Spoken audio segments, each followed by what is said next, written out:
Hi, my name is Pat, and this is my channel, Book Chat with Pat, and I'm glad that you're here. Today I'm going to be doing episode 11 in my series on books I loved to teach. And today I'm going to be talking about Their Eyes Were Watching God, a novel by Zora Neale Hurston.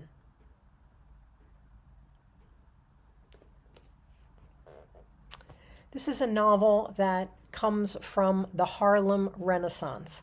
I used to teach this novel to seniors in high school in advanced placement English literature and composition.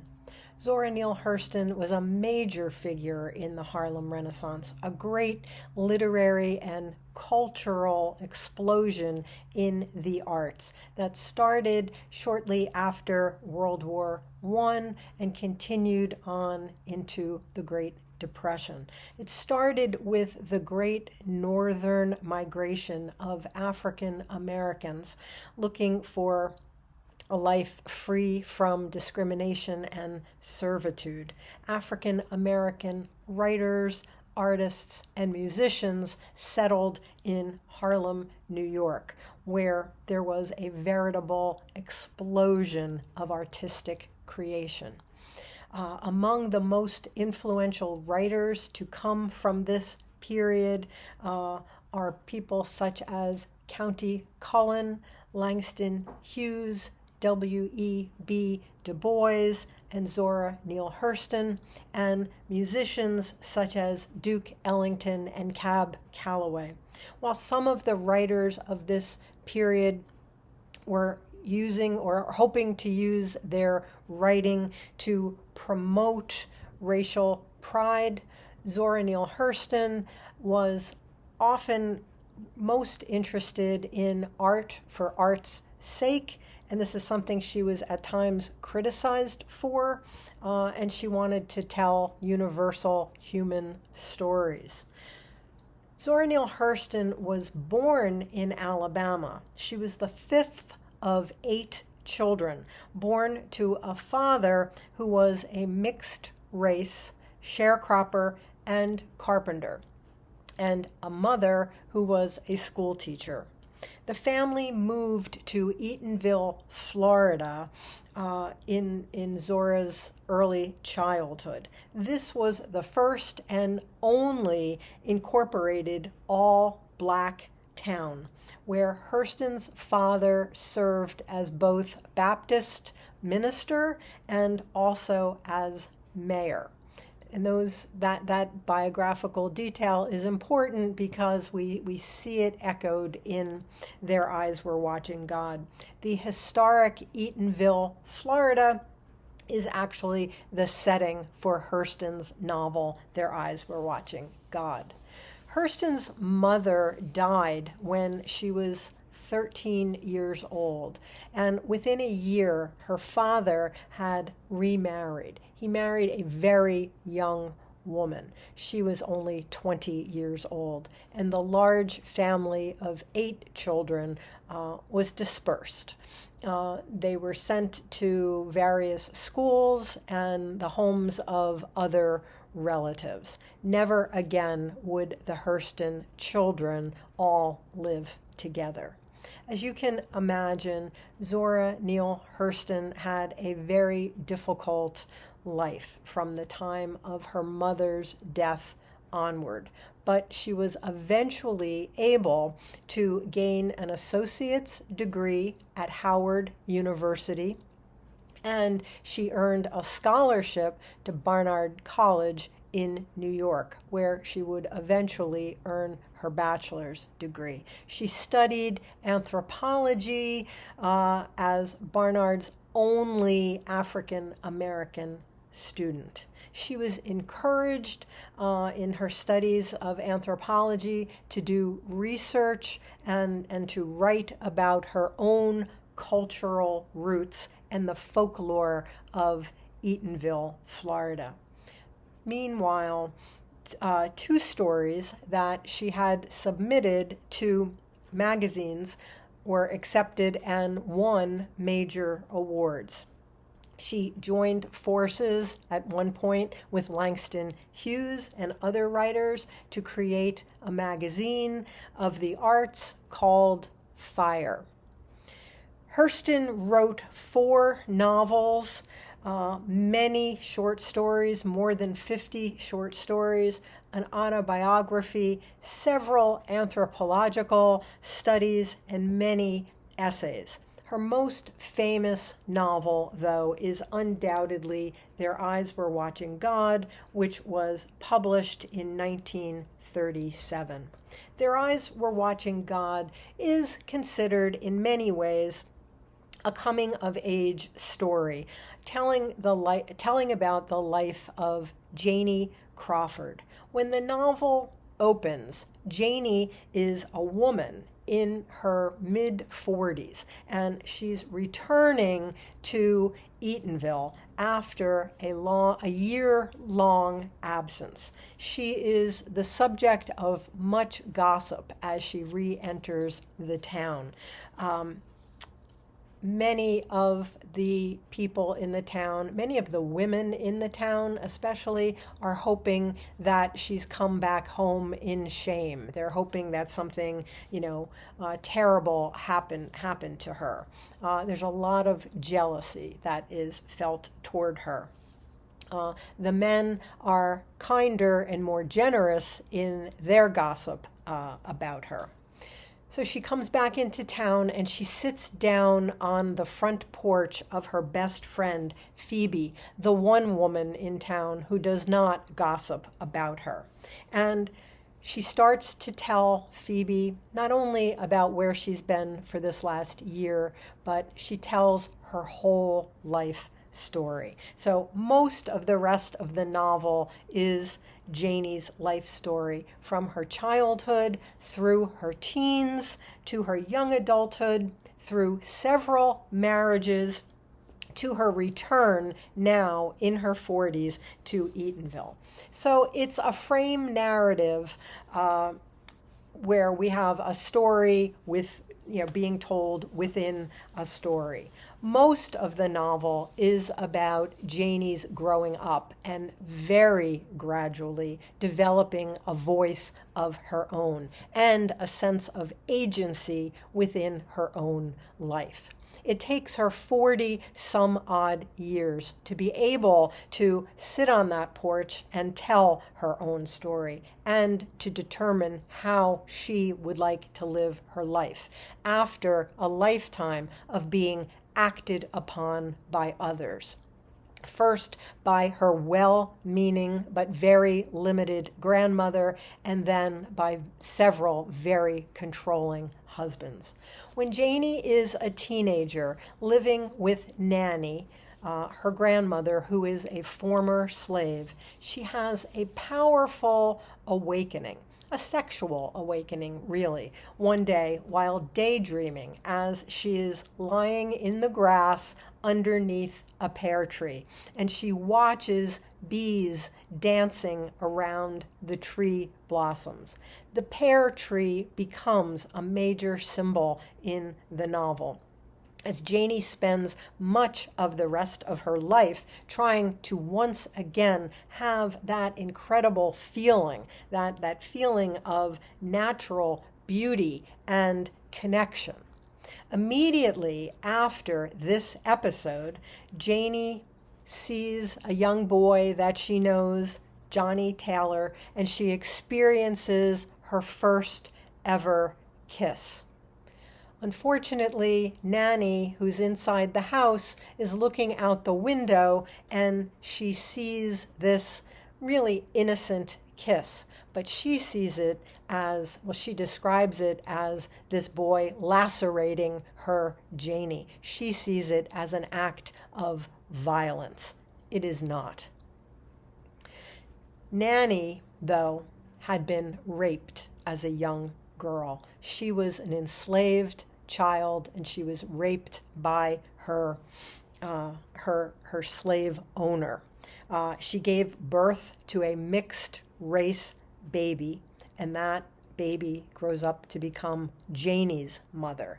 Janie's mother was also raped as a young girl, and Janie is the product of that rape. So Nanny has raised Janie, and she is determined that Janie's life is going to be different from her mother's life and from her own, from Nanny's life. Seeing Johnny Taylor kiss Janie is all that she needs to see, and she immediately arranges for Janie to be married to a much older man, a man named Logan Killix, who is a landowner who owns a farm. He's looking for a wife, but what he's really looking for is someone to take care of him and to take care of his home and to help him work on the farm. So this beautiful young girl is forced into a marriage with an older man because Nanny believes that she is providing Janie with security and the respectability of marriage. Nobody asks Janie what she wants to do. This is Janie's first unhappy marriage. Her life with Logan Killix is fairly miserable. While he is not a bad person, nor does he abuse her, he wants really a servant and a farmhand, not a wife. And Janie feels like this old man is desecrating the pear tree image that remains in her mind as the pinnacle of love and connection. Disillusioned with marriage, Janie runs away with a man that she meets one day, Jody Starks, who talks to her of a magical life that she could have in an all-Black community in Eatonville, Florida. So Starks ends up buying up a lot of land there, and he establishes the center of the town in a general store that he owns and runs, and he gets elected mayor of the town as well. But, this is not going to be a dream come true for Janie. What he wanted in Janie was a beautiful young trophy wife. He insists on controlling Janie's every move because he quickly realizes that everyone loves Janie. Everyone wants to be friends with Janie. Everyone wants to talk with Janie. Everybody, men and women, want to be in Janie's company. One of the ways that Jody controls Janie is by refusing to allow her to sit on the porch of the store, which has become the center of the town. It's where people come to talk, to share their lives, to just talk about what's going on in the town. This is the social center of the town, and she's not allowed to sit there and talk with the people. She longs to be a part of the conversation. Jody won't hear of it. Another way that he controls her is that he forces her to tie up her hair, which is one of her most beautiful physical features. He forces her to tie it up in head rags in order to hide her beauty and to show her subservience to him. What we study as we read this novel in class are the ways that others try to control Janie and deprive her of her own voice and her own sense of agency. She moves from one stifling situation to another, to another. As she grows from a teenaged girl to a young woman to a woman approaching middle age. It's only long after Jody's death that Janie meets Virgil Woods, who's known as Tea Cake. He's a young man who just happens to be passing through town one day, and Janie has a conversation with him, and she starts a friendship with him, and she experiences for the first time another human being who is genuinely interested in hearing her thoughts and feelings. He's genuinely interested in experiencing her company for its own sake. I'm not going to discuss any more of the story, but it would seem that this image of communion depicted in the bee and the pear tree blossom from early in the novel is revived in Janie's early experiences with this young man who just wants to be in her presence and to hear her thoughts and feelings. The novel comes full circle where we are reminded that Janie has been sitting on the porch this whole time, telling this whole story to her friend Phoebe. We see that when, when she has, we see that what she has actually gained, in addition to finally experiencing real love, true love, is the right to tell her own story, to live life as she chooses to live it for herself, rather than leading a life that is dictated by others, like Nanny, like Logan, like Jody, all these others who just wanted to control her. Some of the larger thematic and stylistic issues that my students would analyze in our discussions of the novel and in their writing about the novel involved ideas such as these. How does the novel illustrate the tension between Janie's outward conformity to others' expectations of her and her inner struggle to achieve a sense of her own self?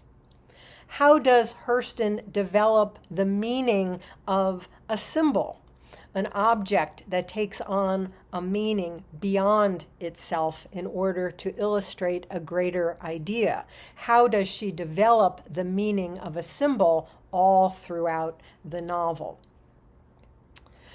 How does the novel illustrate a major transformation in the main character? How does the novel use the motif of a physical journey, the literal movement from one place to another, to illustrate a spiritual or a personal journey?